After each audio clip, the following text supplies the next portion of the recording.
Hi rai rai rai rai rai rai da do. Hi rai rai rai rai rai do. Hi rai rai rai rai rai rai da do. Rai rai rai rai rai rai rai. Hi ai ai ai ai ai ai ai. Hi ai ai ai ai ai ai. Hi ai ai ai ai ai ai ai ai. Ay ay ay ay ay ay ay ay ay ay ay ay ay ay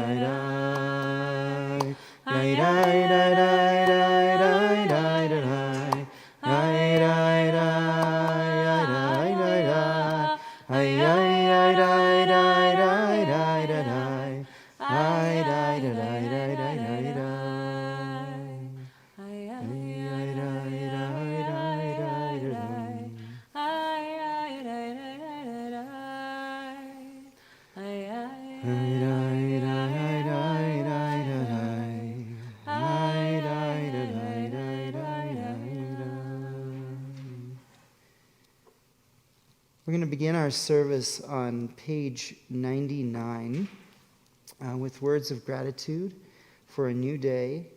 If you're joining us from home, we're Congregation HEA in Denver, and I'm Rabbi Grunwald. This is Cantor Reisner. And we use Sidur Lev Shalem. It's available as a download on our website at headenver.org. And we invite you to sit back, maybe comfortable in your seat, to bring yourself to awareness of your body, of your life, a new day, as we give thanks for that soul that returns to us. Page 99. Elohai neshama shenatata bi tehorahi. Elohai neshama shenatata bi tehorahi. Elohai neshama shenatata bi tehorahi. Elohai neshama shenatata bi tehorahi. Ata berata, ata yatzarta, ata nefachta bi. Elohai neshama shenatata bi tehorahi. Elohai neshama shenatata bi tehorahi.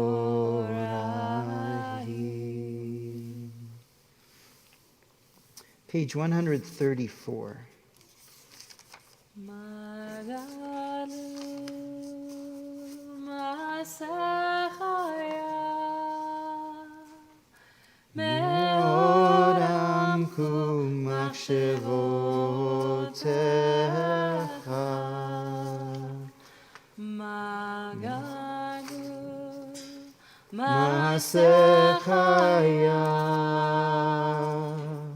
Me'odam kumachshevotecha.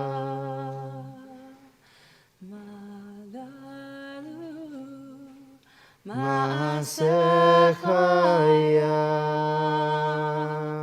Me'odam kumachshevotecha. Page 136.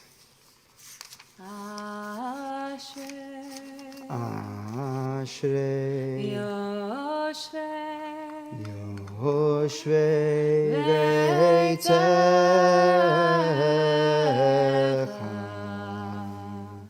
Od Hallelujah, Od Hallelujah. Ashrei Yoshvei Beitecha.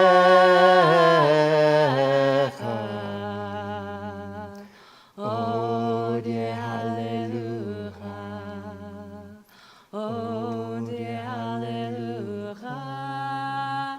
V'anachnu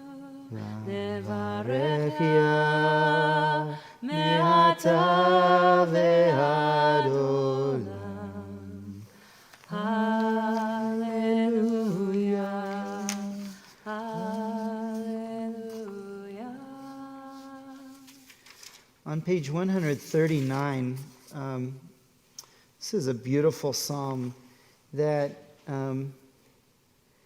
evokes a theme found throughout the Psalms of earth and creation and everything in the earth, all the life on earth, and even the inanimate objects, the mountains, the stones, all give praise to God, all bear witness to God's very existence, which means that God can be found present in all of those things and can be also bear witness to God, to humanity, as well as act as God's witness. We'll see that in this week's Torah portion, but it's a sense for us to sing then, aware of kind of our shared experience of that with the rest of creation, as ourselves part of creation, singing with creation itself. So let's sing on page 139 with that kavanah. Hallelujah,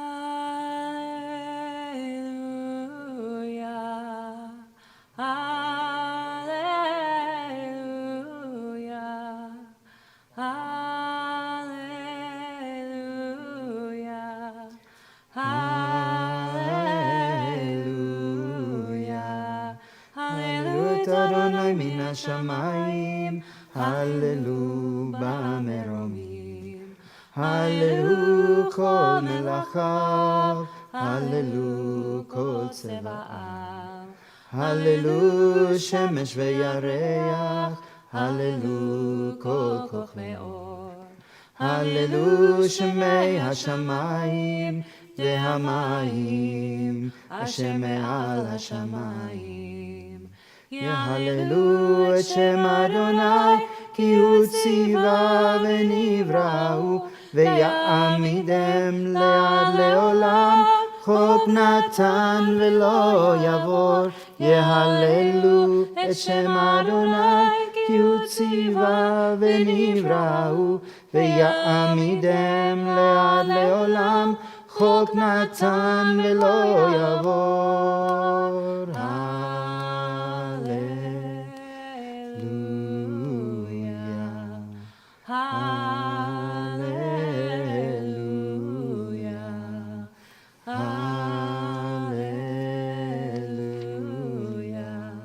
hallelujah.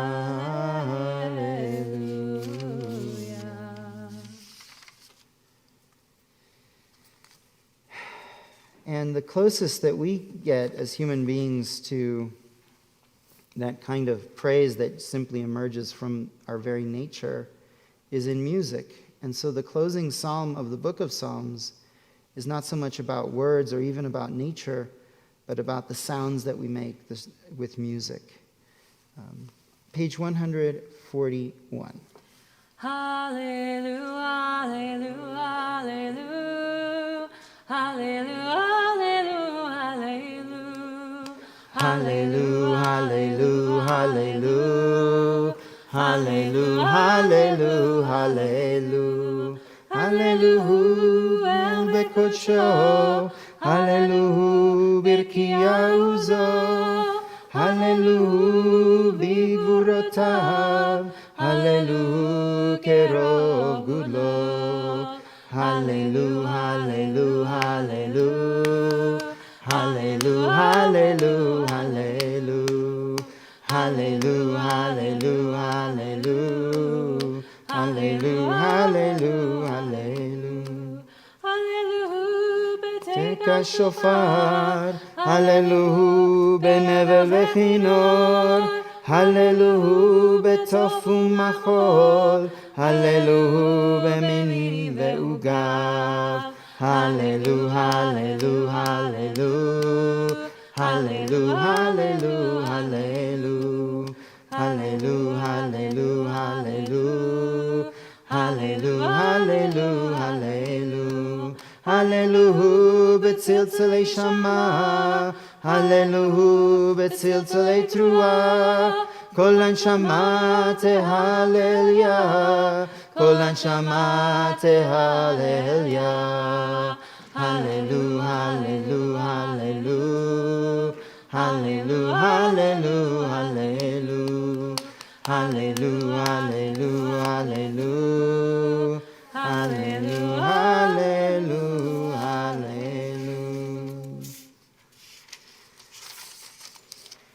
On page 146, now this is always where we have to do some page turning, right? So we're at the bottom of 146, and then we turn the page sometimes and then turn back. That's a fair warning, right? Yes. At the very bottom, the second to last word on the the second to last line. Barchi, barchi nafshi et Adonai v'chol kravai et shem kodsho. Barchi, barchi nafshi et Adonai v'chol kravai et shem kodsho. To the page. Ha'el betatzumot uzecha Hagadol bichod shemecha hagibor lanetzach vehanora benorotecha hamelech hayoshev al kiseh ramenisa ha'el betatzumot uzecha Hagadol bichod shemecha hagibor לנצח והנורא בנורותיך המלך היושב על כיסא רם ונישא ברכי ברכי נפשי את אדוני וכל קרובי את שם קודשו ברכי, ברכי נפשי את אדוני וכל קרובי את שם קודשו. האל בתעצומות עוזך, הגדול בכבוד שמך, הגיבור לנצח. והנורא בנורותיך, המלך היושב על כיסא רם ונישא. שוכנן מרום וקדוש שמו, וכתוב רוננו צדיקים באדוני לישרים נא בתהילה.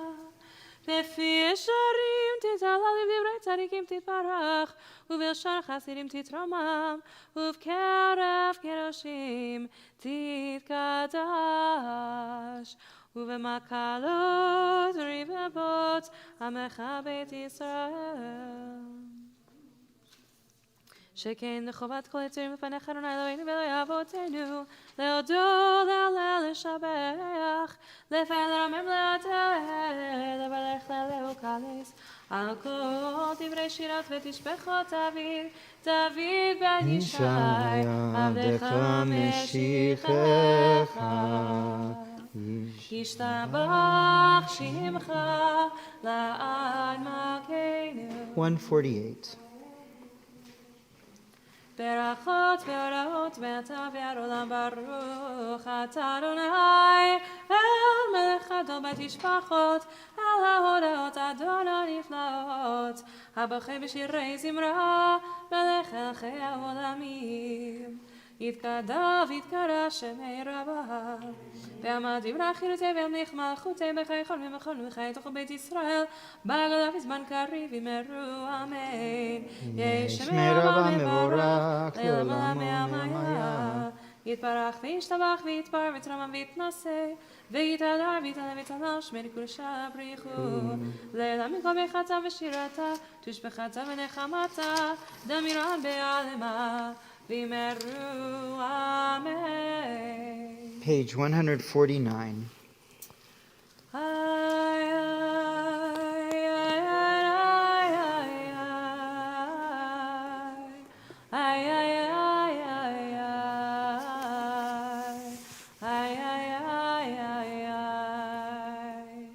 ברכו את אדוני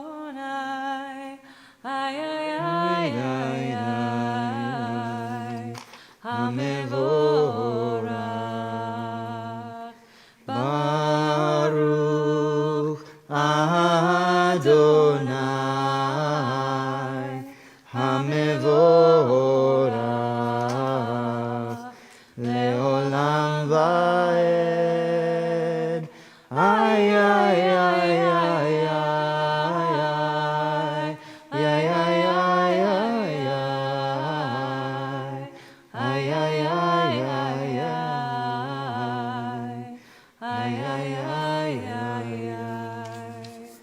Baruch אתה אדוני אלוהינו מלך העולם, יוצר אור ובורא חושך, עושה שלום ובורא את הכל. הכל יודוך והכל You may be seated. ישבחוך. Page 150. הכל יודוך והכל ישבחך. אין ככך ונצלתך אפס פרצך ומדום אלך, אין ככך אדוני אלוהינו בעולם הזה, ואין זולתך מכר חי עולם הבא.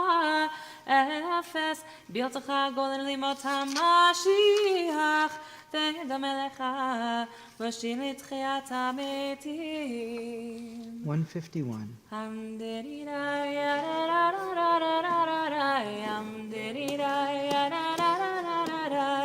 אל אדון על כל המעשים, ברוך ומבורך בפי כל נשמה, גדלו בטובו מלא עולם, דעת ותבונה סובבים אותו, מתגאה על חיות הקודש ונדר וכבוד על המרכבה, זכות ומישור לפני כיסו, חסד ורחמים לפני כבודו. טובים מאורות שברא אלוהינו, יצרם בדעת בבינה ובשכל, כוח וגבורה נתן בהם, להיות מושלים בקרב תבל, מלאים זיו ומפיקים נוגה, נאה זיום בכל העולם, שמחים בצאתם וששים בבואם, עושים באימה רצון קונם, וכבוד נותנים לשמוע צהלה ורינה לזכר מלכותו, קרא לשמש ויזרחו, ראה והתקין צורת הלבנה, שבח נותנים לו כל צבע מרום, תפארת וגדולה, שרפים ויופנים וחיות הקודש.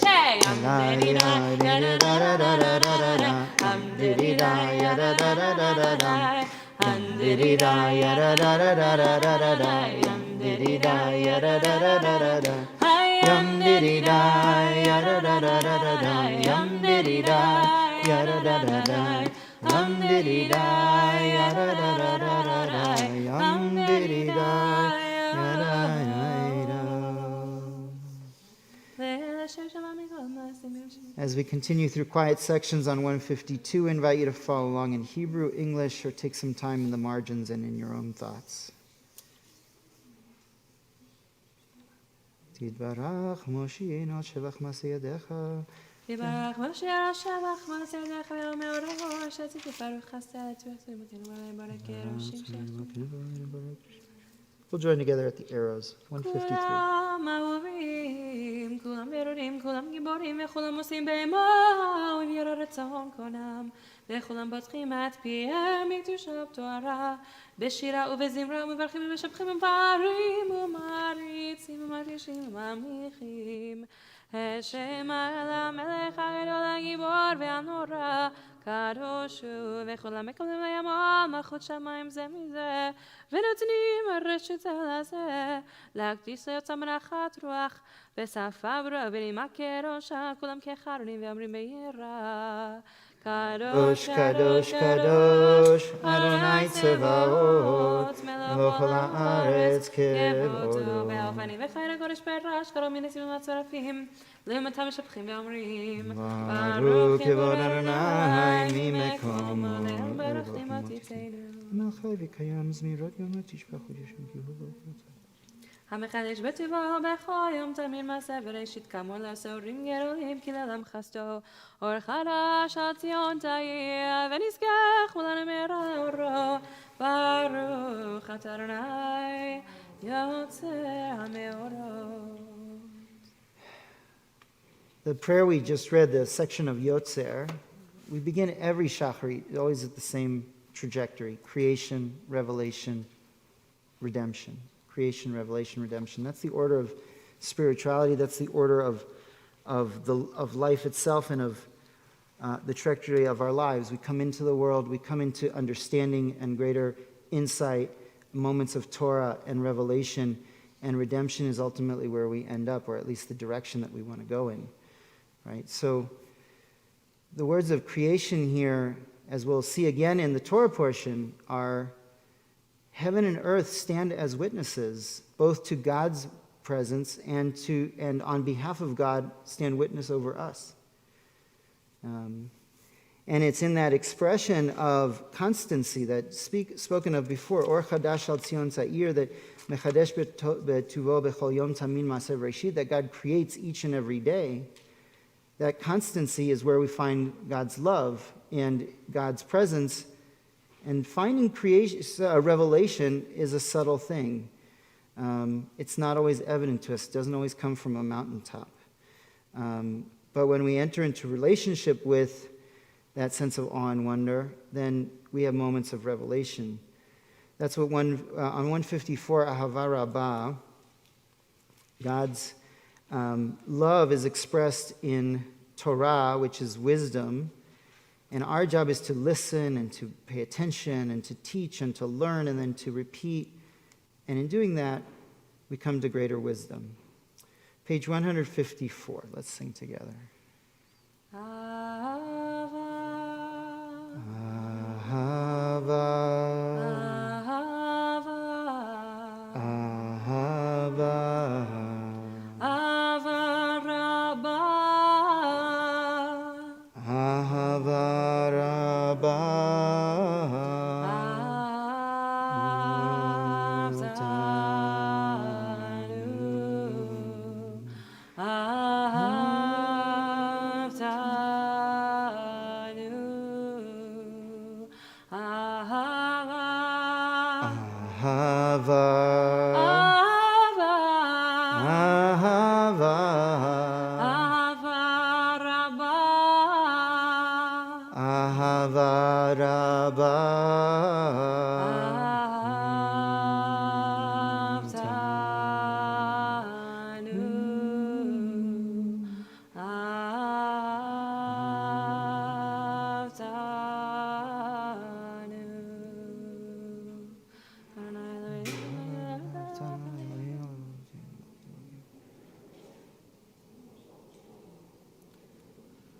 ואבינו לשלום יברכות פות הארץ ותלכנו כמהיר לארצנו כבוי שעות הדבר וברכת מכולם בלשון וקראת השפחה ירוסלם במר להודות לך ליחדך ביהבה ברוך אתה אדוני הבוחר בעמו ישראל באהבה Amen. Shema Yisrael Adonai Eloheinu Adonai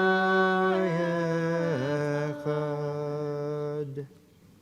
ואהבת את אדוני אלוהיך בכל לבבך ובכל נפשך ובכל מאודך והיו הדברים האלה אשר אנוכי מצווך היום על לבביך לשינתם לבניך ודיברת בם לשבתך בביתך ובלכתך בדרך ובשוכבך ובקומך וקשרתם לאות על ידיך והיו לטוטפות בין עיניך וכתבתם על מזוזות ביתך ובישעריך והיה אם שמוע תשמעו המצוותיה אשר אנוכי מצווכם היום מהבית.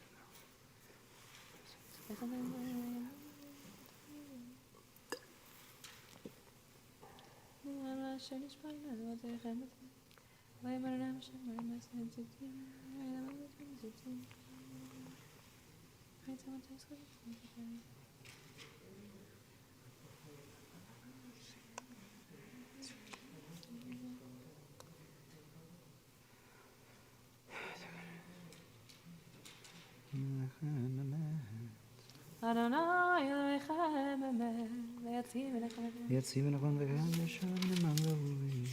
157. לדור ודור קיים שמו קיים, וחיסון נכון ומלכותו, ואמונתו לעד קיימת, וברכם יקיימת. אמת שאתה הוא אדוני אלוהינו ואלוהי אבותינו, מלכנו מלך אבותינו, גואלנו גואל אבותינו, יצרנו תשועתנו, הודנו מצלנו מעלם שמך, הנה אלוהים זולתך, עזרת אבותינו אתה ומעולם.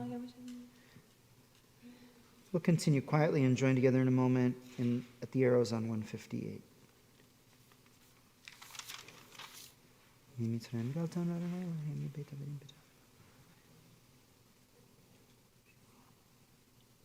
Tehillah le'elyon baruch hu mevorach Moshe u'Miriam u'bnei Yisrael lechanu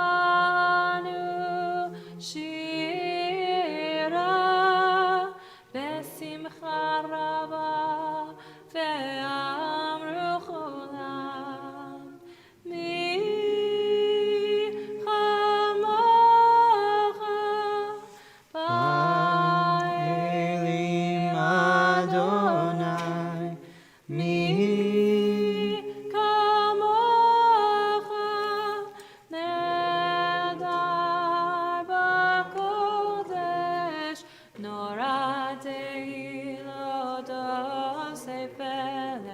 שירה חדשה שיבחו גאולים לשמך על שפת הים יחד כולם הודו והמליכו ואמרו אדוני ימלוך לעולם ועד ילאי לי לי לי לי ילאי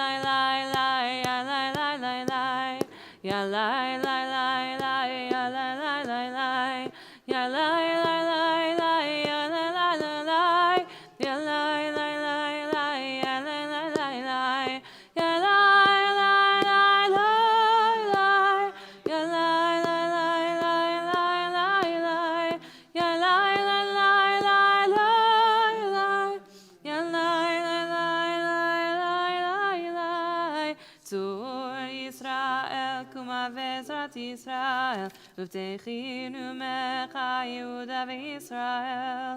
גואלנו אדוני צבאות, שמו קדוש ישראל. ברוך אתה אדוני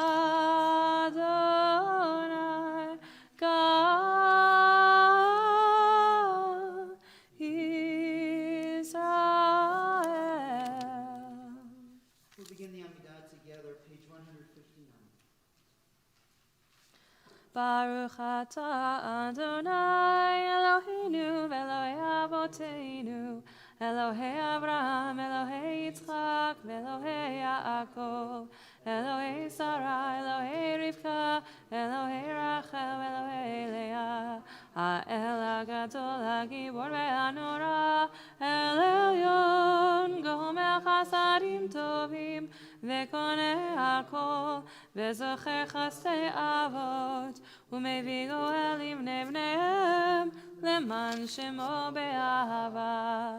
מלך עוזר ופוקד ומושיע ומגן, ברוך אתה אדוני, מגן אברהם ופוקד שרה.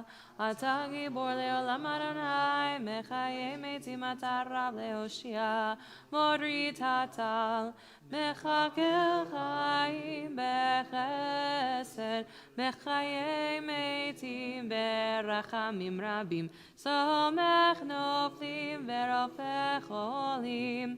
ומתיר אסורים, ומקיים אמונתו לשני עפר. מי כמוך בגבורות ומיתו מלך, מלך ממית ומחיה ומצמיח ישוע, ונאמן אתה לחיות מתים. ברוך אתה אדוני בחיי המתים. נקדש את שמך בעולם כשם שמקדישים אותו בשמי מרום, ככתוב על נביאך, וכרזה אל זה ואמר. קדוש קדוש קדוש אדוני צבאות מלך כל הארץ, כבודו אז בקורש גדול, אדיר וחזק משמיעים קול, מתנסים למצרפים לעומתם ברוך יאמרו. ברוך כבוד אדוני ממקומך מלכנו תופיע, ותמלוך עלינו כי מחכים אנחנו לך. מתי תמלוך בציון בקרוב, בימינו לעולם ועד תשכון, תתגדל ותתקדש בתוך ירושלים עירך, לדור ודור ולנצח נצחים. ועינינו תראנה מלכותך, כדבר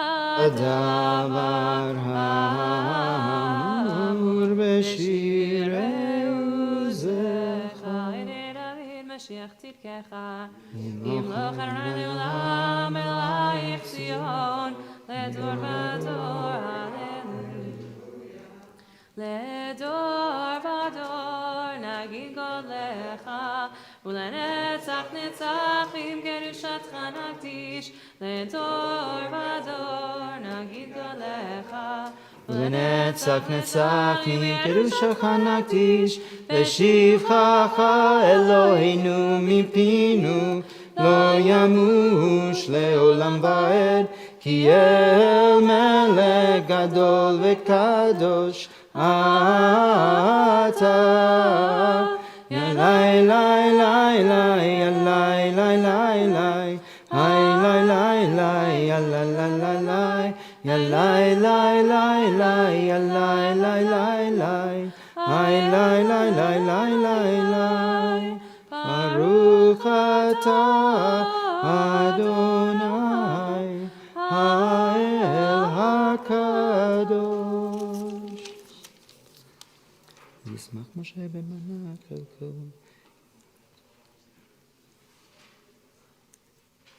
שמעו מצוות השווה לעשות השווה.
Page 167.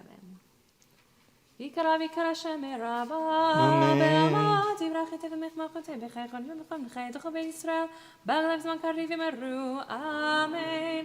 יהי שמי רבה מבורך, לעולם עולמי עלמיה. יתברך וישתבח ויתפאר ויתרומם ויתנשא וירדע ויתעלה ויתעלה שמי נקוד השם בריחו. לילה מכל ברכתה ושירתה תשבחתה ונחמתה תמירה ועלמה ויאמרו אמן. אמן. תתקבע תלות ובעתון דחו ישראל קדם אבון ושמיה ויאמרו אמן. יש למה רבה מן שמיה לחיים עלינו ולכל ישראל ויאמרו אמן. עושה שלום ימרומה ויעשה שלום עלינו ולכל ישראל ולכל יושבי תבל ויאמרו אמן. Amen. Yasher Koach, Cantor. Thank you for leading us in Shacharit. And we're going to now continue here at Shir Chadash with Torah study. And for those watching online, if you're welcome, or here too, you're welcome to the traditional Torah reading, which is taking place around now too. That's in the sanctuary and on the other stream. We should grab Chumashim. So go ahead and grab a Chumash, though I have some of the text here on a source sheet for you all. And for those of you that are online and joining us from home, grab any Chumash you have, any Tanakh, Bible. And we are reading Parshat Ha'azinu, the second to last Parsha in the Torah, as we are, of course, approaching Simchat Torah. After the conclusion of the holidays, we roll the Torah right back to the beginning, always telling the same story, always over and over again. There is no end. You know, I've often pointed out that we read the Torah up until the point just before redemption. I told you about that trajectory from creation to revelation to redemption, but redemption is like, what do they call that, an asymptote? It's a moving horizon, right? So then life is really about cycles again of creation, revelation, meaning insight, meaning wisdom, meaning gaining more experience in life and moving towards redemptive moments. But every time we finish this cycle, we begin at the beginning. And of course, what the context that we have is that Moses has been speaking, as he knows that he's reaching the end of his life, to the people of Israel, and leaving them his ethical will. I think they're considered five extended homilies or speeches in the book of Deuteronomy. And there's this poem near the end. And then there's the section of brachot that we're going to see at the Simchat Torah. So before we start reading now, so you should find chapter 32 of Deuteronomy, Devarim, chapter 32. I'm using a different Chumash, so if one of you has a page number in this, what's that? 1100. Page 1100, perfect. I'm using Eitz Chaim, it's on 1185, page 1100 in our stone Chumash. And before we start, let's sanctify our learning with a bracha, just as we would in a Torah service. So the words, of course, are la'asok bedivrei Torah. And I'll invite you to join me in saying that blessing. Baruch atah Adonai Eloheinu melech haolam asher kidshanu b'mitzvotav v'tzivanu la'asok bedivrei Torah. V'harevna Adonai Eloheinu et divrei Toratecha befinu befi amcha Yisrael v'nianachnu v'tzatzenu v'tzatzei amcha Yisrael kulanu yodei shemecha v'lomdei Toratecha lishma. Baruch atah Adonai hamelamed Torah le'amo Yisrael. May you make the words of your Torah sweet in our mouths and in the mouths of the house of Israel, your people, so that we, our children, and all the children of the house of Israel may come to know your name and study Torah for its own sake. Blessed are you who teaches Torah to your people Israel. And let us say Amen. Those words are actually the words that at the Ziegler School, we are ordained with those words. V'harevna Adonai Eloheinu. Make the words of Torah sweet in our mouths. That is our response to the faculty laying hands on us and ordaining us. And I think it's appropriate to the topic that we're going to look at here because it's about poetry, not about prose and words that seem to have a plain meaning, though we're going to talk about that too. But poetry. Moses finishes his great opus here with a poem. Let's read just a little bit of it, and we'll do a little bit of a dive into parts of it. Ha'azinu, give ear. Hashamayim ve'adabera, ve'tishma ha'aretz imre fi. Give ear, O heavens, let me speak. Let the earth hear the words I utter. Ya'arof kamatar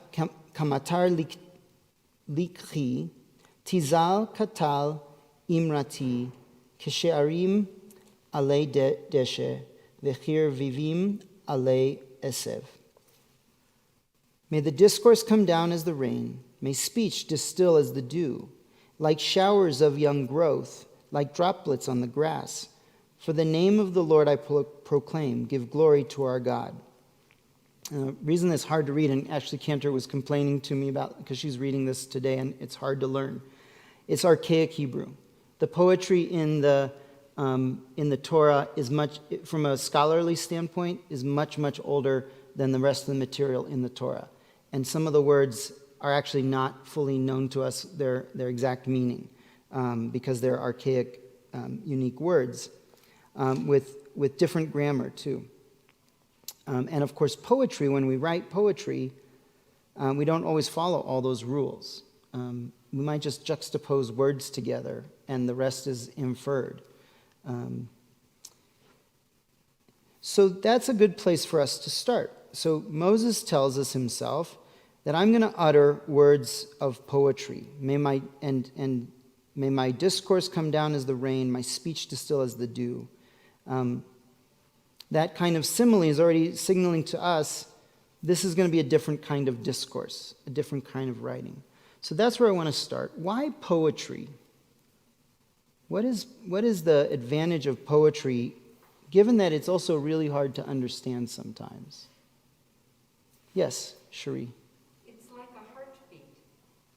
It takes us out of the realm of ordinary speech and brings us to a higher and deeper plane. And it's like being held at our mother's breast, which is what shows up in this shot as well. So there's rhythm, there's meter, sometimes rhyme, though not often in biblical poetry, though sometimes other things like assonance, the use of words that sound similar or mirror one each other. That's a poetic style in biblical poetry. Creates a rhythm, Cherie said, a way that we also experience it physically. There's a practical purpose to poetry in the ancient Near East. Why did people write poems back then, and in Greece and places like that? It's memorable, right? You write it, it's like a song. I think in the end of the last portion, actually, you mentioned how the Jews will stray away, and this poem should bring them back. That's right. It's not the... Thank you, Micah. I'm going to repeat because people at home don't always know what we're talking about. So Micah just said that this is not the only place that this is referred to as a song. So the word in Hebrew for poem, at least especially in biblical Hebrew, there's no distinction between song and poem. They're the same thing. And there's also a pretty fuzzy line between song, poem, and prayer. Right? So these are not totally distinguishable experiences to our ancient ancestors. A poem was a way of remembering something. A song could be shared by a community. It could be learned almost passively, right? The way that we can listen to music, and if you sing it enough, you know the words, right? So it's a very powerful way of conveying story, and there's a lot of narrative that's only allusions to the journeys of the Israelite people, embedded in poetic and descriptive language. Okay, so the value of poetry to be transmitted and remembered. What else does poetry do for us? Let's read perhaps a little bit more of the poem, and we'll answer that question. Hatzur, tamim po'alo, ki kol drachav mishpat, el emunah ve'ein avel, tzadik ve'yashar hu. Now that I didn't have trouble reading. Why? Because I actually say this quite often at funerals. Hatzur tamim po'alo, ki kol drachav mishpat, el emunah ve'ein avel, tzadik ve'yashar hu. The rock, his deeds are perfect. Yea, all his ways are just. a faithful God, never false. True and upright is he. Beautiful poetry. And it's part of traditional funeral liturgy. So God is setting up this poem. My words are going to be like rain. He's already telling us it's going to be poetic language. And the first thing I'm going to tell you is God is perfect. His ways are always just, never false. The rock. It doesn't use God's name, it says the rock. Why this so yes, what does poetry do, or what do you want to tell us? Well, I just want to, what's really coming to me this morning is the context here that I'm not usually thinking about. Usually I'm just trying to understand what is this poem doing here and how do I understand it. But, and you just mentioned about the funeral liturgy. So stepping back for a second, Moses has now been given the word, he's done. He's about to die. Mm-hmm. Well, actually, I guess that's at the end of the parsha. But he knows it's coming. He knows it's coming. And on some level, maybe the people know it's coming. The people certainly know that the journey is up, the main journey is over. We're about to go through a huge transition. So in a sense, it's a huge moment that everybody's aware of. And so to start off, so imagine them at the Jordan, and Moses is speaking to them with the voice of like, these are my last words to you. Moses is saying, these are my last words to you, and then he starts off with, heavens, earth, hear me. And I just picture the people are hanging on every word and trembling. So there's a drama and a way that information can be conveyed differently in poetry, a way of adding emotional urgency or emotional valence to what would otherwise be information. Right, and if we just think it's information, we're missing the point. Right. So it's helpful to, when you say it's about, there's a connection to funeral. It's like, yes, this is Moses' death speech. It's this and the blessings, and that's it. Right. Allusion, that's another way that poetry works. Yeah. Allusion, right? So the reason that this resonates somewhere else in our tradition and how we then experience the poem because we know it from somewhere else in our tradition. Yeah. Building on what both of you have said, there's the idea of the formulaic, the ritual, deep, deep ritual. Poetry carries that, and it helps mark that transition, time, with a sense of awe and reverence that comes in the comforting sense of ritual and also the awesome sense of ritual. Cherie, are you talking about the enactment of the poem, the performance of the poem itself, right? That's very powerful. And as a storyteller yourself, you understand the power of this performance. Moses is performing this poem and saying to them, you will perform this poem. It's not just that you're going to write it down and read it. You in generations come will perform this ritual of poetic presentation, right? Which also we echo in our prayers and in our liturgies and in our rituals. It's why these words tend to be used in those spaces. And that right, it's just like what we read in the previous Parsha about what Joshua is to do on Mount Ebal, right? To create the two monuments, to do this performative telling that is formulaic and ritualized as a community, not just as individuals. Other thoughts? So what else? So the power of poetry, too, then, it can do a whole lot more work than prose, right? It can, because it has so many gaps in understanding, we do the work of filling in those gaps, right? So a few very short words in a poem can do the work of pages upon pages of prose. And the disadvantage of prose is that it's sort of fixed. Its meaning is more determined. And it actually doesn't have the room for more growth. But in a way, poetry has even more potential than prose to communicate, because it also communicates on multiple levels simultaneously, both cognitively and emotionally, right? So it's hugely powerful. Now, let's go just a tiny bit more, and then we'll use this as fodder for the rest of our discussion. Now it's going to get a little bit rougher. Children unworthy of him, that crooked, perverse generation, their baseness has played him false. Do you thus requite the Lord, O dull and witless people? Is not he the Father who created you, fashioned you, and made you endure? Hu asecha veyechonecha, zechor yamot olam. Remember the days of old. Zechor yamot olam, binu shnot dor vador. Shalavicha veyagedcha, v'signecha v'yomru lecha. This is also echoes in other places in our tradition. Remember the days of old. Consider the years of age past. Ask your father, he will inform you. Your elders, they will tell you. When the Most High gave nations their homes and set the division of man, he fixed the boundaries of peoples in relation to Israel's number. For the Lord's portion is his people, Jacob his own allotment. And it goes on to say that God, out of love, assigned to the people of Israel a certain land and a certain language and a place in that land.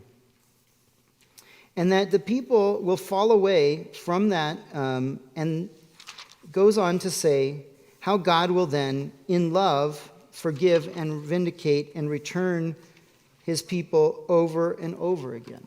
So, it's a very long epic poem. So I want to stick with sort of on the meta level of why poetry. What does it do?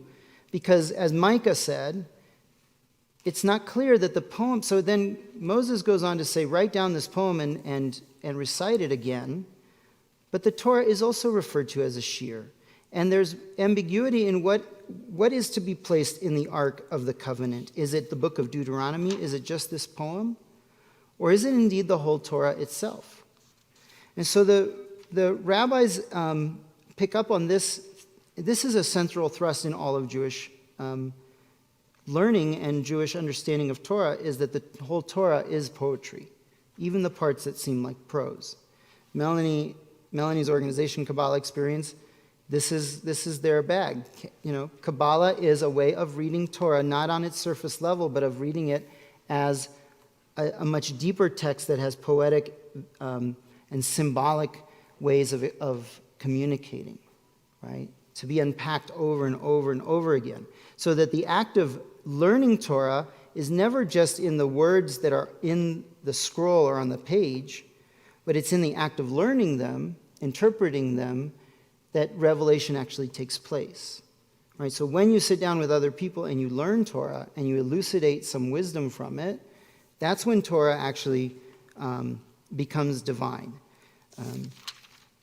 And it goes to the ritual of repetition, of repeating it, and each repetition offering the opportunity to reinterpret this poem. So I have a little bit more. I think we're good. We can do a little more Torah study. Everyone feeling good? Specifically on the imagery in here of heaven and, I should put on my mask, heaven and earth, because what Moses then says is, bear witness, heaven and earth. Here, I'm going to give you a few. Just pass it to her as well. Oh, you have a Musaf class? Yeah. I think that's more like at 11:15 or soon, very soon. Well, if you need to step out, yeah, thank you. I appreciate your participation. Here you go, guys. So let's take a look at now that we've kind of done the meta. Why poetry? What's its power? How Torah is itself poetry, right? That's why when I teach younger students and I talk to kids in their B'nai Mitzvah, I think we get confused. We think that Torah is some sort of history book telling when you talk about the narrative parts of the Torah, well, isn't that like history? Well, it's a story. We know that this is a story that we've shared as a people for a very long time. And it's a story whose interpretation has added meaning to our way of understanding the world. But it can do all of that without being factually a recording of factual events. Okay, so Hazinu. Hazinu Hashamayim V'dabera. V'tishma ha'aretz imrei fi. So this is our opening again. Give ear, O heaven, let me speak. Let the earth hear the words I utter. May my discourse come down as rain, my speech distill as the dew, like showers on young growth, like droplets on the grass. Now let's read it as poetry. What is the purpose of God's words in this language, or of Moses' words and this language that itself? What might the imagery of? Well, all the water imagery is nourishing, refreshing. Yeah. Provides growth, stimulation. And what's the movement of it? What's its sort of character? It's gentle, right? It's dripping rain and dew. Is there a difference between rain and dew? Chanatal? What's the difference? Why did we call you Tal and not? Well, dew is like the water droplets left like in the morning. Dew is what collects condensation in the morning, right? As the temperature changes. It's moisture that just kind of distills out of the sky. What is it? Why is it? How is it different than rain then? Yeah, Micah? I was going to add that both of this rain and dew are pretty constant. They come every morning. It's a sense of constancy, right? Well, the rain is less constant, right? But dew is much more constant, especially certain times a year. It'll be pretty reliably there.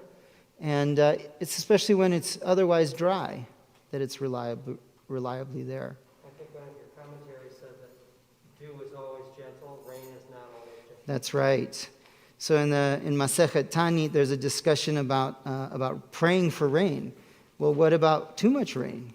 Right? We pray for it. We're about to start praying for rain in Sukkot, but the Talmud discusses, well, rain is not always good. Rain is not always a blessing. Rain also floods, and rain also washes away crops. And rain can be too much, or rain can be too little. Rain can really be a disappointment. But dew, even though it doesn't nourish a lot, it's constant, and it's always for good. It's always a benefit, albeit a small benefit, right? It is associated with God's grace, with chesed, and with a kind of benevolence. So that's one major image. There's another image that's important here. Yeah. I like the words showers versus droplets. Yes. The showers could be powerful and whatever, and droplets are gentle and sweet. So God is present in both. Both. God comes in both ways. Our words, our wisdom comes in both ways. Give ear, O heavens, let the earth hear the words I utter. There's another set of images in here, heaven and earth. And we'll see later it goes on to say that heaven and earth shall bear witness against you. When I'm gone, says Moses, it will be the heavens and the earth that will testify. They'll always be watching you when I'm not here to see you. So there's something that got cut out of the English here in the Sifrei. But there's a Midrash Sifrei. It says, Shelo asu kol mitzvot shenitnu lahem min hashamayim velo asu kol mitzvot shenitnu lahem ba'aretz. Since they will not do all of the mitzvot that were given to them from the heavens, nor will they do the mitzvot that were given to them on earth. What does that mean? That God will... So why is God placing heaven and earth as witnesses? It's this poetic language. What does the heaven and earth witness? Yeah, Melanie. I think the idea that the heaven and earth are related to infinite time, and we're just here for a moment. Yeah. So the earth and heaven and earth are constant and timeless. They outlive us. They've been here long before us. Our lives are much shorter. Our existence is only for a moment, and the great expanse of the sky and the vastness of the world are forever, or mostly. Yeah. How else? So now it says that, but you won't do them all, right? So there's the mitzvot of heaven and the mitzvot that come from the earth. I'm not quite sure what this means, but I think the sort of supernal kind of aspirations and also the way we live on this earth and how we live in relation to it and what we do with it and with one another. Now, so then it picks up in the translation. Moses appointed Israel 2 witnesses, heaven and earth, that live forever, telling them, I am flesh and blood. Tomorrow I will die, to the people. If they wish to, maybe speaking to heaven and earth. If they wish to say that they never received the Torah, who will come and refute them? Therefore God appointed for them 2 witnesses that live forever. And the Holy One, blessed be God, made this Ha'azinu song a witness, so that this song be for me a witness in the children of Israel. God said, the sun will witness for them below and I above. How do you understand this midrash, this interpretation? Well, in the court, aren't there 3 witnesses? Yeah, so in court, The earth and the song. yeah, who's to witness God's relationship to anybody, and here specifically to the Israelite people? Who can hold them accountable? Ultimately, it's their relationship to, it's heavens and earth. It's ultimately it's the relationship that we have to believe exists between us and everything that surrounds us, right? Like, yeah, Melanie. I'm going to go out on a limb here, but I just read this book, The Overstory by Richard Powers, and it talks about the relationship of us, of humans, to the earth and the trees, and the idea that the trees were here long before us, the trees will be here long after us. And here it seems like he's talking about our responsibility to the earth, right? That the trees are going to whisper the song, right? And we're accountable to the earth to fulfill the mitzvah of heaven and earth. Well, so does heaven and earth then, what's its function then in relation to God and this covenant? So they're witnesses. Why isn't it God who's, why is there an intermediary? Leaving us with more responsibility. So God is in some way less present, but... Or maybe people aren't always aware of God's presence. Yeah. It's a little hard to miss the heaven and the earth. Okay, so hey, if you're wondering where to find confirmation of this Torah, all you have to do is look around. These guys were there when I gave it to you, and they remember it better than you do, and maybe they have some secrets that can be uncovered even just in the experience of them. Let's take a look at the next midrash. Yeah. But what also strikes me here is that the song is given the same power. The sun, yeah. The song. Oh, the song itself. The song itself. So you were talking about poetry, and it's like, oh, so in this context, poetry has a lasting power that goes beyond generations. Yes. It's somehow being made similar to earth and sky, which is interesting. But there's something about it's like you might forget everything else, but you won't forget this poem. And you just look around, you'll see everything else. Yeah. It becomes a reciprocal response to the sound of nature, right? To nature's testimony, our testimony, and it can be repeated over time. And some of the oldest texts we have in human history are poems, and that we know were repeated, not just preserved. And they serve as an intermediary too. Let's look at the last. So Midrash Tanchuma on Hazinu. Lamdecha shekadosh baruch hu yitbarach shmo pa'amim nir'eh u'pe'amim eino nir'eh.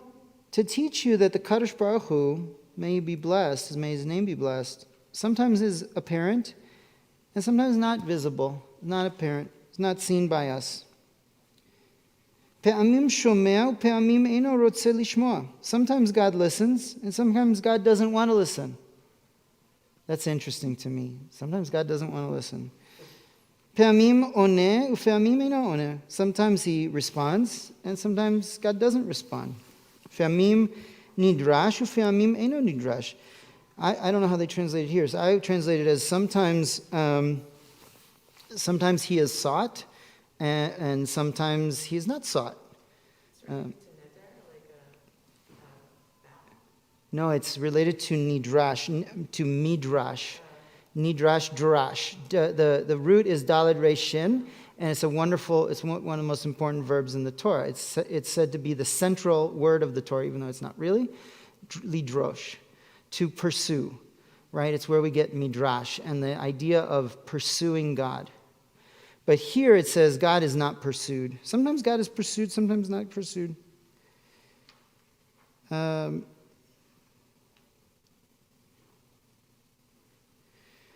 Sometimes is found, pe'amim matsui, pe'amim eino matsui. Sometimes is found and sometimes isn't found. Pe'amim karov, u'pe'amim eino karov. Sometimes God is close and sometimes God is not close. What does that mean and why is this connected here? How is this an interpretation of heaven and earth standing witness?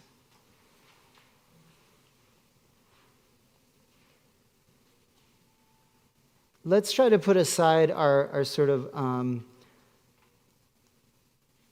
a kind of biblical theology that assumes that there's this God who's just spent the last 40 years, hanging around with the people of Israel, intervening from, quite often in their lives, sending them manna and doing miracles on their behalf, making water come out of rocks and stuff like that.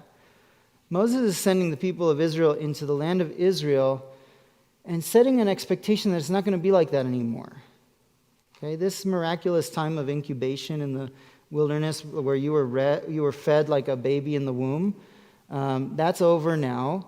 You're going to go cultivate this land. You're going to conquer it yourselves. You're going to create cities, and you're going to apply justice in those cities, and you're going to create systems and practices within those cities to have a functioning life and harvests, and then you're going to bring some of those harvests to me from time to time. But all this miracle stuff, I'm going to wean you off that.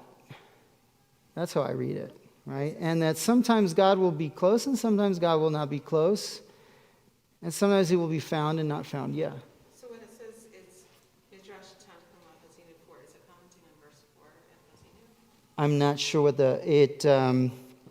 I don't know how those are annotated. Every book has a different way of being organized, and that verse says, the rock perfect is his word, for all his paths are justice. So maybe it's saying that we may or may not understand the justice, if that's the reference. yeah, I don't have the Dibur Matchil either. I don't know what it's quoting. Let's take a look. Pretty soon during Sukkot, we're going to read this now. Lechol zman ve'et lechol chefetz tachat hashamayim et ladat ve'et et laledet ve'et lamut. A season is set for everything, a time for every experience under heaven. Again, under heaven. So we live in this kind of envelope between heaven and earth. That's where we exist.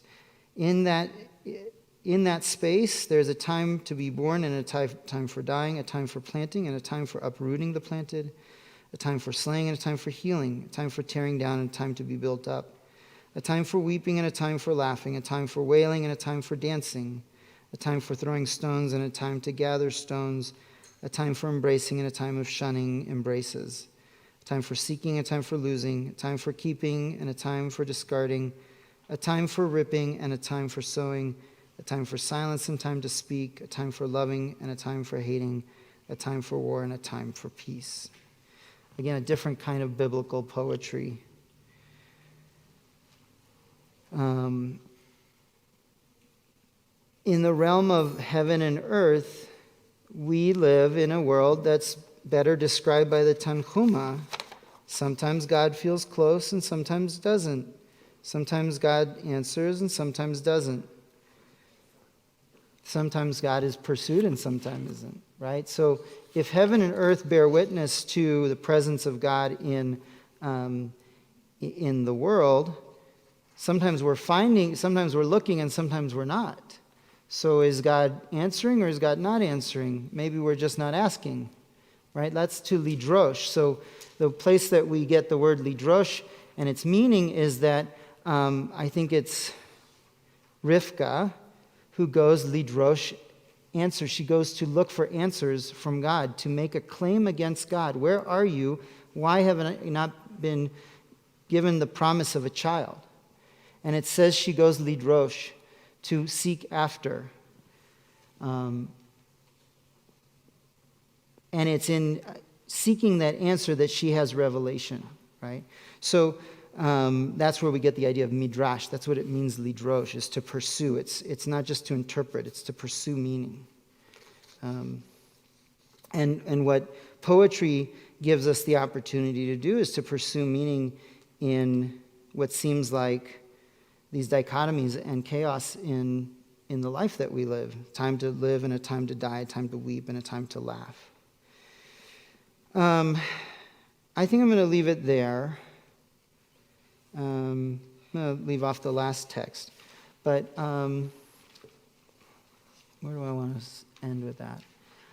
I guess it's as we get ready to read the Torah once more, to invite the way of reading the whole Torah as poetry. I think we get a whole lot more from it when we read it as poetry rather than as prose. We certainly can mine it for ever deeper meanings, and meanings that speak to the human experience, the experience of the soul in relation to God. So I'll be teaching about that a whole lot more, and I think that we'll conclude our Torah study at this point. And we'll conclude also with a bracha, or a blessing, prayer. I think we have a minyan. I'll put on... Kaddish de Rabbanan is on page 111. Please rise. Yitkada, and this is also for mourners, is an opportunity to recite a mourner's Kaddish, also for those of you at home. Yitkadal v'yitkadash shemei Rabba be'alma divrach hirutei ve'amlich malchutei v'chayechon uv'yomechon uv'chayei dechol beit Yisrael b'galau v'zman kariv v'imru amen Yehei shmei Rabba mevorach le'olam ol maya yitbarach v'yishtabach v'yitpa'ar v'yitromam v'yitnaseh v'yitadar v'yitale v'yitalal shmei dekudsha brichu le'ela min kol birchata v'shirata tushbechata v'nechemata da'amiran be'alma v'imru amen. Al Yisrael ve'al Rabbanan ve'al Talmidei Hon ve'al kol Talmidei Hon ve'al kol man de'oskin be'oraita di ve'atra hadein ve'di bechol atar ve'atar Yehei lahon u'lachon shlama rabba China v'chista v'rachamin v'chayin arichin u'mezona revicha ufurkana min kadam avohon dibishmaya v'imru amen.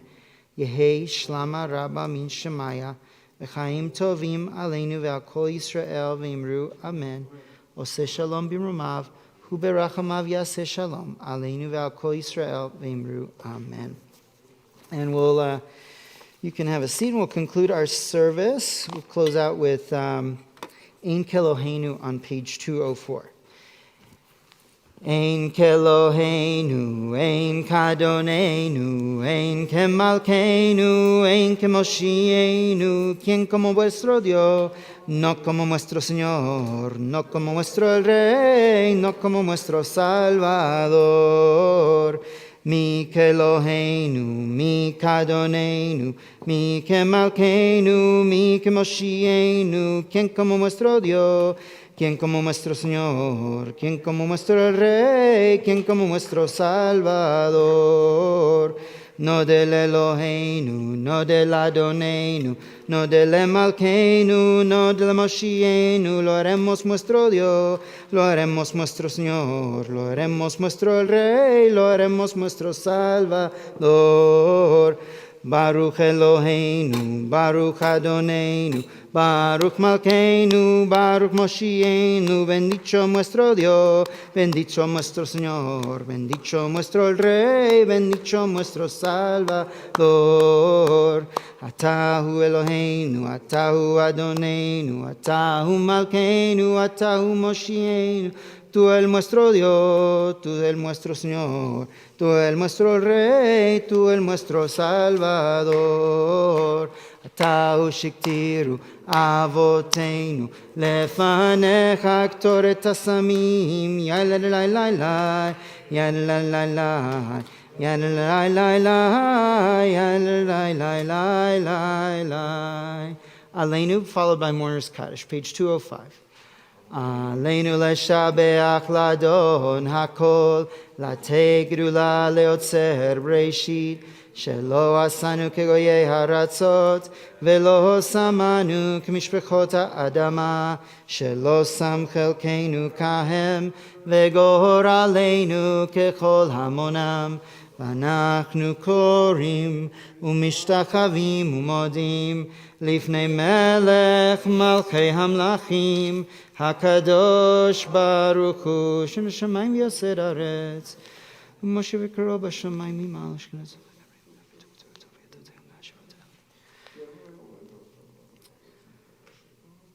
ככתוב בתורתך, אדוני ימלוך לעולם ועד, ונאמר, והיה אדוני למלך על כל הארץ, ביום ההוא, יהיה אדוני אחד, ושמו אחד. Mourner's Kaddish is on page 207. Invite mourners here and at home to join together. Page 207. יתגדל ויתקדש שמי רבה, בעלמא דברה חירותי והמליך מלכותי, בחייכון ובימיכון ובחיי דכל בית ישראל, בגלה ובזמן קריב ואמרו אמן. יהי שמי רבה מבורך לעולם ומעלמיה, יתברך וישתבח ויתפאר ויתרומם ויתנשא ויתהדר ויתעלה ויתהלל שמי דקודשה בריחו, לעילה מן כל ברכתה ושירתה, תושבחתה ונחמתה דאמירן בעלמא ואמרו אמן. יהי שלמה רבה מן שמיה, וחיים עלינו ועל כל ישראל ואמרו אמן. עושה שלום במרומיו, הוא יעשה שלום עלינו ועל כל ישראל ואמרו amen. And thank you. In a moment, we invite you to join the Torah service and to stay here for Kiddush lunch. Those of you at home want to wish you a Shabbat Shalom and invite you to join us for weekly services as well as upcoming Shabbat services. I think I want to really emphasize the Zamra service coming up on the 24th will be in person at my home in and around our sukkah, and it will be Cantor Reisner's last Azamra service. So we'll really be having a good time. We'll be celebrating. We're going to make it a really great last service and say some words of farewell to her as well. So please join us for that Azamra service. Check out the website for more information. And our fall festival coming up. Really cool. Come to that too. All right. Have a good